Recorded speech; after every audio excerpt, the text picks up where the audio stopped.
हाँ, तो भैया ये शाहरुख जिसे रजत दलाल ने मैक्सटन और एलवी यादव की जो स्टोरी है उसकी जो क्लाइमैक्स है उसको पूरी तरीके से चेंज कर दिया और क्लाइमैक्स को हैप्पी एंडिंग पे खत्म कर दिया। ऐसा ही कुछ जोल हमें शैतान मूवी के अंदर भी देखने को मिलता है, जहाँ पर जो मूवी की एंडिंग है वो ओरिजिनल मूवी के हिसाब से टोटली चेंज कर दी है, जिससे जो शैतान मूवी की एंडिंग है वो एक हैप्पी नोट पे खत्म हो जाती है। इसी से हमारे मन में विचार आता है कि क्यों कबीर ने वनराज को पकड़ रखा है और उसे चाय पत्ती और मरा हुआ चूहा खाने को दे रहा है। यही नहीं है जो मूवी के अंदर चेंज किया है, मूवी के अंदर ऐसे थोड़े बहुत चेंजेस हैं जो ओरिजिनल मूवी के अंदर नहीं थे। तो भी अगर आपने शैतान मूवी नहीं देखी है और इस वीडियो को देखना स्टार्ट कर दिया है तो प्लीज पहले आप जाके मूवी देखें, क्योंकि वीडियो के अंदर आगे कई सारे मूवी के स्पॉयलर्स हैं और आपको इन मूवी के स्पॉयलर्स से बचे रहना है तो इस वीडियो को मूवी देखने के बाद ही देखें। तो भैया पहले वो पुलिस वाले सीन की बात कर लेते हैं जो ओरिजिनल मूवी के अंदर नहीं था। तो मूवी के बीच में हम देखते हैं कि कुछ पुलिस वाले जो हैं कबीर के घर में आ जाते हैं और फिर वो घर की तलाशी लेते हैं और वो फिर कबीर और उनकी वाइफ से पूछते हैं कि उन्हें कॉल क्यों किया गया था। इसी सीन के अंदर हमें वो गैस सिलेंडर का सीन देखने को मिलता है, जहाँ पर वनराज के वशीकरण में बंधी हुई जानवी गैस सिलेंडर के ऊपर बैठी हुई है और उसके हाथ में मैच स्टिक है और वो अपनी मम्मी को डरा रही है कि अभी मैं आग लगाती हूँ।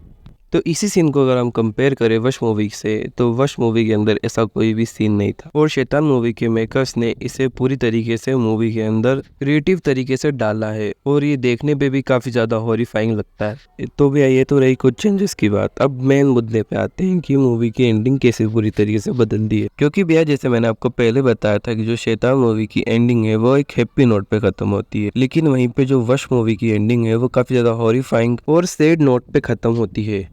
तो भैया जो वश मूवी की एंडिंग है वो काफी ज्यादा डार्क है। तो उसमें होता क्या है कि जो मूवी की एंड में जब प्रताप जो है वो आर्या को ले जाता है और फिर जब अथर्व है वो अपनी बेटी आर्या को प्रताप के चंगू से छुड़वाने के लिए जाता है, तो वो क्या करता है कि आर्या के दोनों कानों में वो कैंची डाल देता है और इससे ये होता है कि वो जो प्रताप के ऑर्डर से उसको नहीं सुन पाती और इसके बाद अथर्व जो है वो सडनली प्रताप पर हमला कर देता है और उसे गिरा देता है और इससे पहले कुछ प्रताप बोल पाए उससे पहले ही अथर्व उसकी जीभ को खींच लेता है। तो इसी के कारण प्रताप कुछ बोल भी नहीं पा रहा था और इसी से जो आर्या है वो भी बच जाती है और उसी के साथ ही कई सारी जो लड़कियां होती है जो प्रताप के चंगुल से मुक्त हो चुकी थी। और इसी के बाद हमें मूवी का ओपनिंग सीन देखने को मिलता है जैसा हमें शैतान मूवी के अंदर देखने को मिलता है, लेकिन यहीं पे झोल झाल हो जाता है। तो इसके बाद क्या होता है कि हमें कहानी 10 साल के बाद दिखाई जाती है, जहाँ पर अथर्व ने प्रताप को अपने घर में बंदी बनाए रखा है और वो उसे मरा हुआ चूहा और चाय पत्ती खाने को बोलता है और वो उसी के सामने केला खाता है।